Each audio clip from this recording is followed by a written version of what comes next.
Le Beth Midrash Hillel, fondé à la mémoire du Rav Hillel Pevzner Zichrono Livracha, vous propose l'étude de la Haftara de Parashat Noach. Cette Haftara est une partie du livre de Yishaya, Perek Nun Dalet, 54e chapitre, Pasuk Aleph. Il y a deux coutumes dans cette Haftara où l'arrêté, nous ferons la Haftara comme le minag des Sfaradim et le minag Chabad.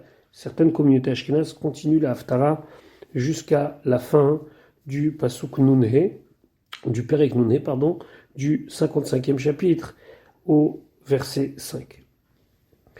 Ça fait plusieurs années que les Névim, que les prophètes préviennent les Béné Israël de l'imminence du Khurban, de l'imminence de la catastrophe.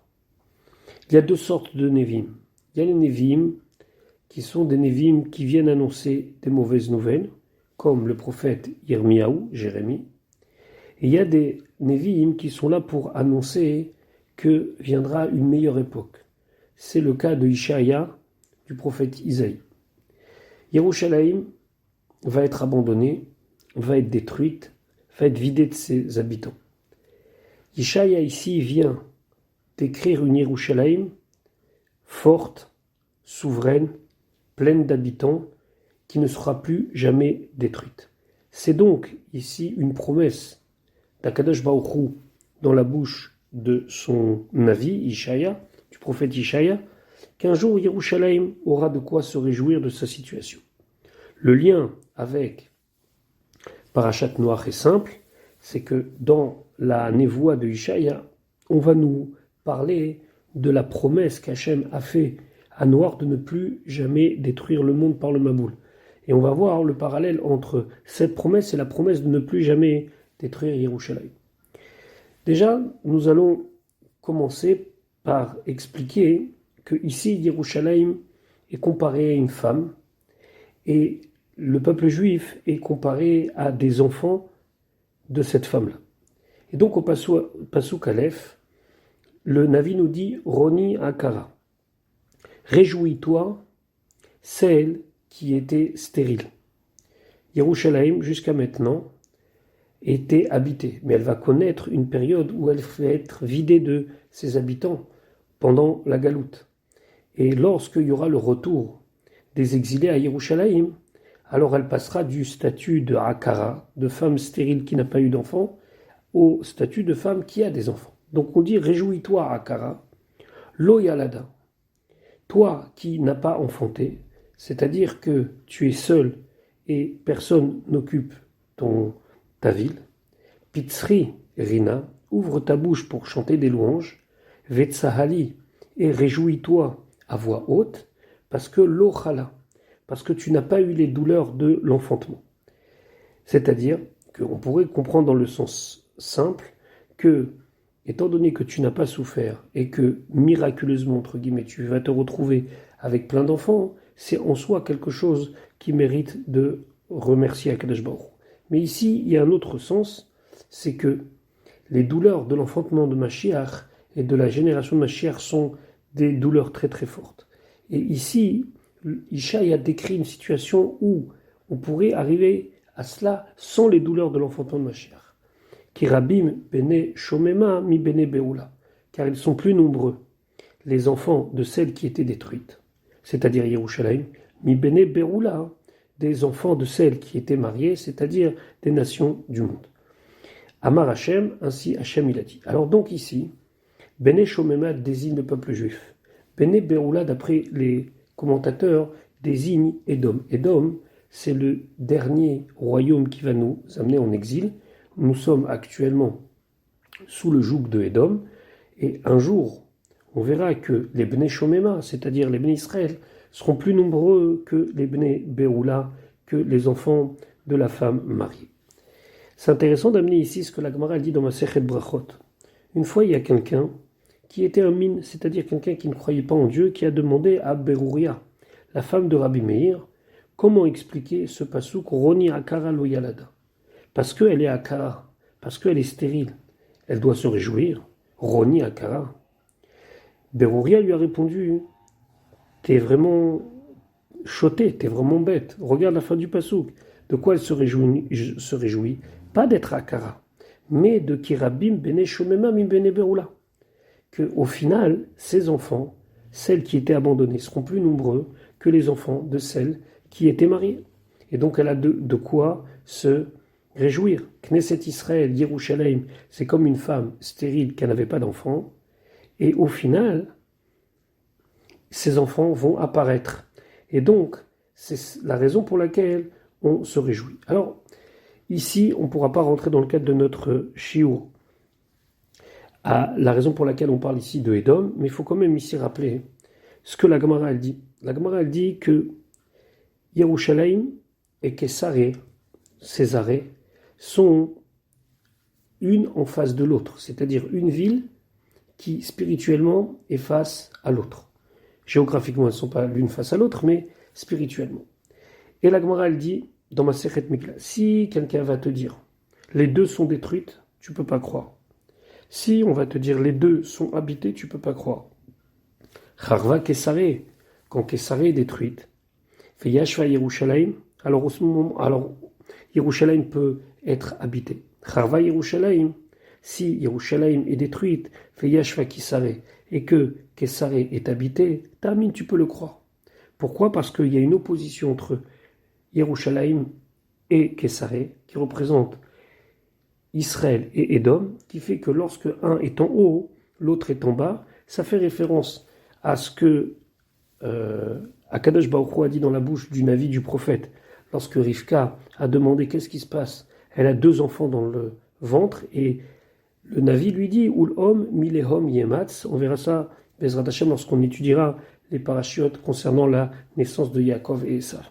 Il ne peut pas y avoir de cohabitation, c'est ou Yaakov ou Esav, ou Yerushalayim ou Kessari. Pasuk bet.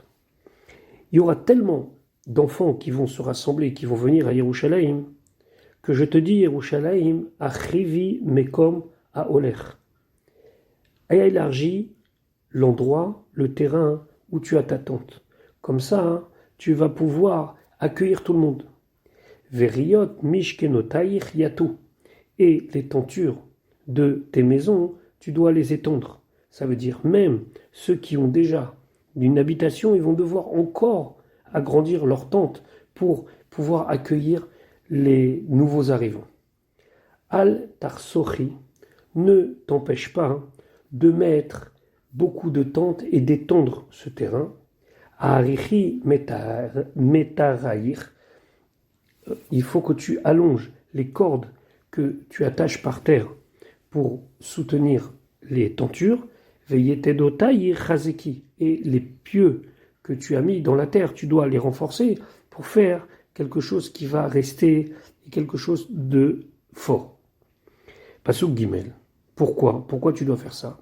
Yamin ou smol tifrutzi, car à droite et à gauche, tu vas complètement t'ouvrir, c'est-à-dire que du sud et du nord viendront des populations très importantes de retour à Yerushalayim.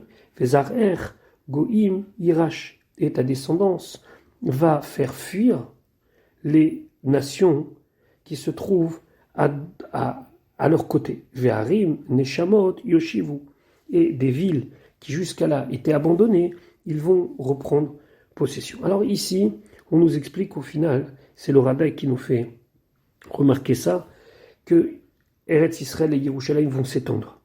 Et il va falloir que géographiquement, la terre d'Eretz Israël et Yerushalayim soient plus grands pour pouvoir accueillir tous ceux qui vont revenir à Yerushalayim. Et donc, c'est quelque part une bonne nouvelle. Mais cette bonne nouvelle, elle peut être accompagnée d'une angoisse. Celle que peut-être, un jour, tout ça va disparaître. Alors, au Pasuk Dalet, le Navi lui dit « Al-Tirei » n'aie pas peur, Yerushalayim. N'aie pas peur. Peut-être que tu vas penser qu'un jour, tu vas une nouvelle fois aller en galoute, comme c'était le cas précédemment, puisque la galoute de Édom, c'est la 4e galoute, c'est le 4e exil, le dernier exil. Et on a déjà connu des galoutes, des Géoula, mais qui étaient seulement limitées dans le temps. Mais là, n'aie pas peur. Kilo tevoshi, car tu n'auras plus jamais honte. C'est-à-dire plus jamais tu seras soumise aux nations qui te feront honte. Ve'alti kalmi, et n'aie pas honte de lever ta tête. Ki lo tarpiri, car tu n'auras plus jamais de quoi être mal et avoir honte. Pourquoi? Qui vochet alumayir, car la honte que tu as eue lorsque tu étais jeune, c'est-à-dire pendant les temps de la galoute, tishkachi, tu peux l'oublier, plus jamais tu vas connaître une telle situation. Vecherpat almunutair, et la honte des jours où tu étais almana, où tu étais veuve, lotiskiri od, tu vas plus jamais t'en souvenir, c'est-à-dire que c'est une Géoula qui est complètement définitive. Pasuk qui voit l'aïr, car ton mari, au saïr, c'est lui qui te fait grandir. Et qui c'est ce mari qui te fait grandir? Hachem Tsevakot Shemo. Hachem Tsevakot est son nom. C'est lui qui est le roi de toutes les armées. Et quand on dit les armées, c'est les armées physiques dans les mondes inférieurs, mais aussi les armées spirituelles dans les mondes supérieurs. Et personne ne pourra l'empêcher de te libérer. Fegoaler est ton libérateur. Kedosh Israël, c'est le Saint d'Israël. C'est lui qui te protège parce que il a cette possibilité. Quelle est sa particularité? Eloke chol haaretz sikare, parce qu'il est le Dieu de toute la terre. Et puisqu'il est le Dieu de toute la terre, il n'y a rien qui ne peut l'empêcher de te promettre que plus jamais personne ne va avoir la possibilité de gouverner sur toi. Et tu peux être sûr de cette chose-là. Ça, c'est une très très bonne nouvelle en soi. Il y a d'autres manières d'expliquer le pasouk. On va essayer ici de dire une seule petite idée. La différence entre l'exil et le moment de la Géoula, c'est la relation entre Akadosh Baruch Hu et les Bnei Israël. Pendant la Galoute, on peut penser que on a oublié notre Créateur et que les Bnei Israël, éloignés de Yerushalayim, éloignés de l'endroit où naturellement ils avaient un lien avec Akadosh Baruch Hu, ils se sont soumis à d'autres propriétaires, entre guillemets. Boalaïr, ici, ça désigne un autre maître. Maintenant, tu vas prendre conscience, au moment de la Géoula, que Boalaïr, c'est Osaïr. Celui qui est ton vrai maître, c'est celui qui t'a fait. Ça veut dire que tu vas prendre conscience que c'est Hachem qui dirige le monde et c'est Hachem qui te protège. Et cette prise de conscience va aider à ce que toute la terre entière prenne conscience. Ainsi, le Malbim, il explique. Et d'ailleurs, il y a un pasouk dans Tsephania qui dit Kiaz et por el hamim safabrura likro kulam beshem Hashem.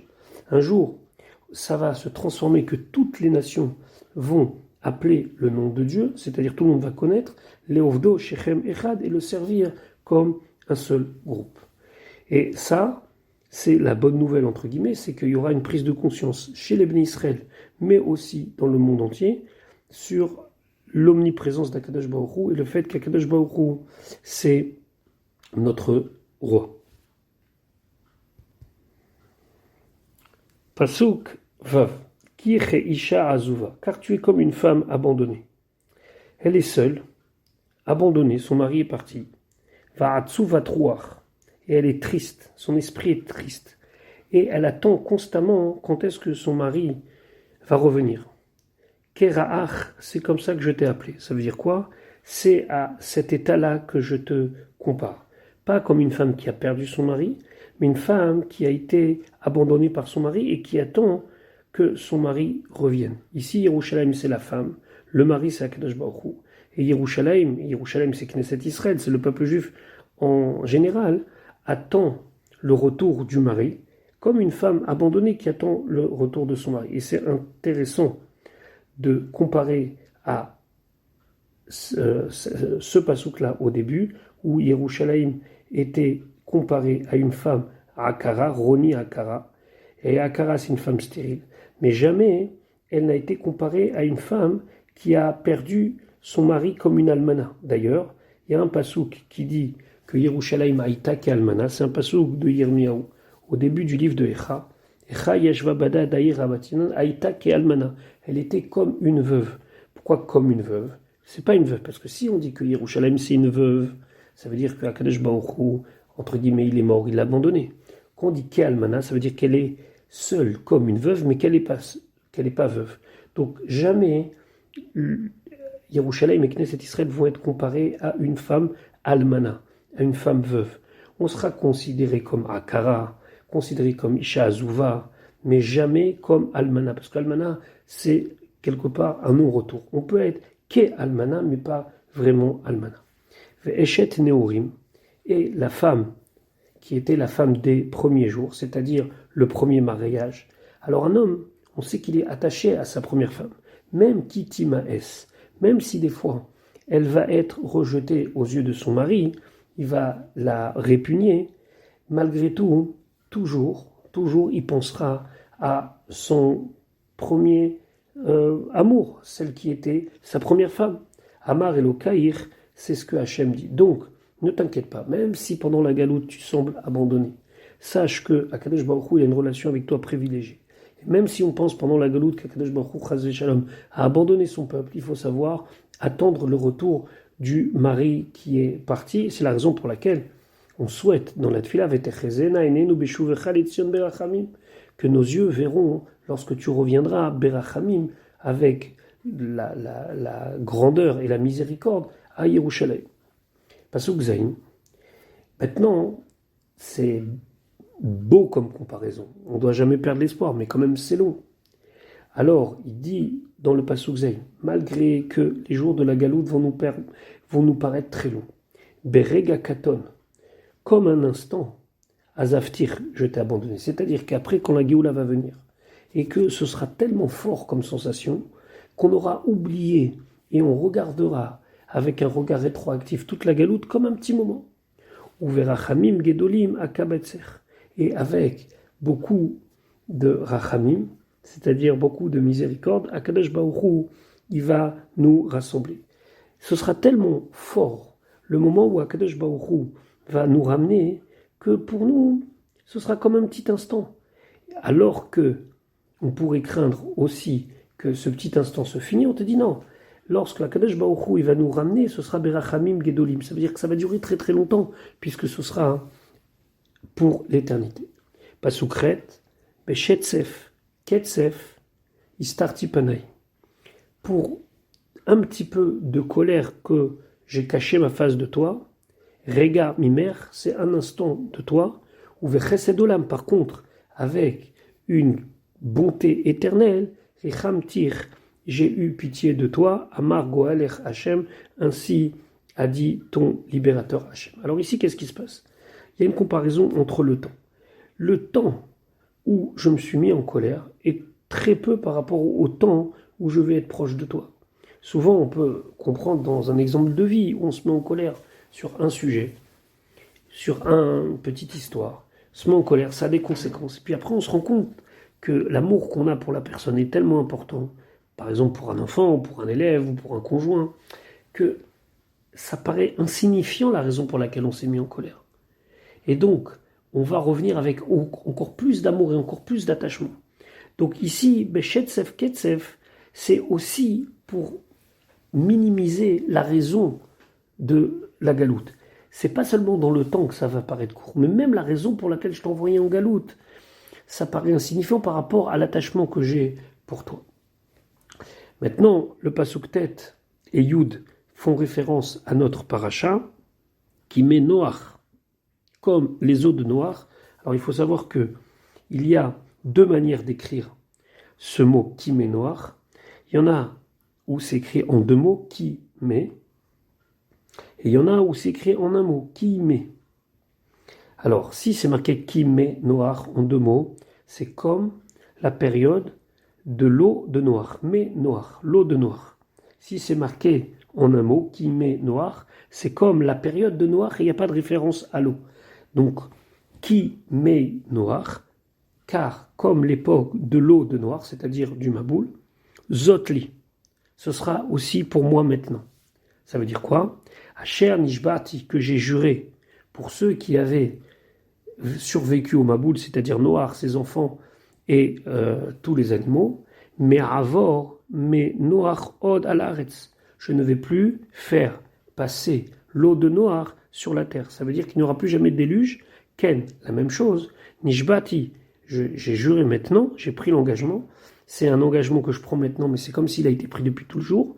Miketsov, alaïr, de me mettre en colère sur toi, hein, ou migéar bar, ou de crier sur toi. Ça veut dire, maintenant que je t'ai libéré, c'est comme lorsque tu as pris le maboul. Lorsque tu as pris le maboul, tu es sûr qu'il n'y aura plus jamais de maboul. Alors la même chose, nous, on est sûr qu'il n'y aura plus jamais de galoute.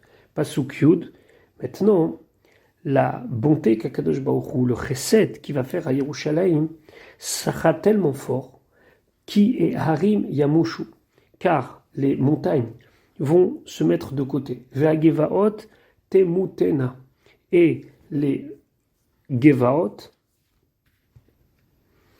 c'est les petits monts, temutena, ils vont tomber. Vechazdi mehiter lo yamush. Mais ma bonté envers toi hein, ne va jamais s'arrêter. C'est-à-dire que même si il y aura peut-être des bouleversements, ce sera des bouleversements qui ne vont pas te toucher à toi, puisque toi, hein, tu auras toujours Yerushalayim, Knesset Israël, le Chesed Hashem sur toi. Ouvrit Shelomi, et mon alliance de paix que j'ai fait avec toi, lo tamut, elle ne va jamais s'écarter de toi, tomber de toi. Amar Merachamer Hashem, ainsi a dit Hashem. Ici, les montagnes et les collines, c'est ou, d'après certains, la représentation des nations du monde, ou bien c'est le srout de Avraham, Yitzhak, Yaakov, les Avot et les Imaot, Sarah, Rivka, Rachel, Véléa. Et ici, c'est pour nous dire que même si il n'y aura plus le srout Avot, il n'y aura plus le mérite des patriarches et des matriarches. C'est-à-dire que les montagnes vont se mettre de côté et les collines vont tomber. Reste que toi, maintenant, j'aurai toujours du chesed envers toi et éternellement, même si tu n'as plus le srout avot, tu n'auras plus le mérite des avot. Et c'est Rashi qui ramène cela au nom du Midrash. Le Midrash dit Rabbi Yudan dit au nom de Rabbi Becharia, si tu as vu que le srout avot, le mérite de tes ancêtres et le mérite des matriarches s'enlèvent, alors fais du chesed. Ça veut dire quoi? Puisqu'on n'a plus de srout avot, puisqu'on n'a plus le mérite de nos ancêtres, alors il faut nous compenser ça par le chesed qu'on va faire. Ce midrash est très intéressant parce que arrive une époque où on pourrait se demander mais par quel srout on va avoir la Géoula? Par le srout du chesed, on va avoir la Géoula. C'est bien connu que par le srout de la tzedaka, on va être libéré et qu'il faut faire beaucoup de chesed pour contrebalancer la situation où chas v'shalom, il n'y aurait plus de srout avot. Comme c'est marqué, c'est le midrash qui ici, qui arrive yamushu va'gevaot temutena, que quand les montagnes et les collines s'enlèvent, vechazdi meiter lo yamush, faut pas que tu enlèves le chesed. Alors c'est un petit peu sortir du pshat, mais c'est ça le rôle du midrash un petit peu, et donc c'est pour nous donner un enseignement que le chesed c'est très très important. Donc voilà, nous avons fini la Haftara comme elle est lue dans les communautés séfarades et les communautés Chabad. Les communautés ashkénazes continuent. C'est quand même intéressant de savoir que cette Haftara, on la lit une deuxième fois dans l'année, pendant les 7 semaines de consolation, puisque c'est l'annonce de la rédemption de Yerushalayim qui vient après la période de Tisha B'Av.